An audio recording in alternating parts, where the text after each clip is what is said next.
हजुर नमस्कार। देख्न सक्नुहुन्छ हाम्रो चाहिँ यो तेल चाहिँ पेल्ने मेसिन हो। देख्न सक्नुहुन्छ हामीले अहिले यहाँनिर चाहिँ तोरी जस्तै यहाँ जेट सेमसेम भन्छ यो भित्र चाहिँ छ हैन। अनि त्यसपछि हेर्नुस् यहाँ निक्लिरहेको छ तेल। यो चाहिँ छान्ने फिल्टर हो। यहाँबाट चाहिँ यसरी फिल्टर भएर चाहिँ फेरि यसरी यहाँ आउँछ। यो भित्र चाहिँ तेल छ। ल हेर्न सक्नुहुन्छ, देख्नुहोस् आइराखेको छ यी पाइपबाट यसरी आउँछ तेल। हामीले यो तेल पेलेको चाहिँ तपाईँको यो हो साथी हो।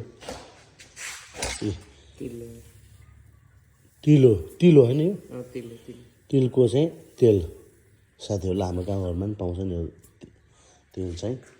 ल यसको चाहिँ यो पिना भन्छौँ।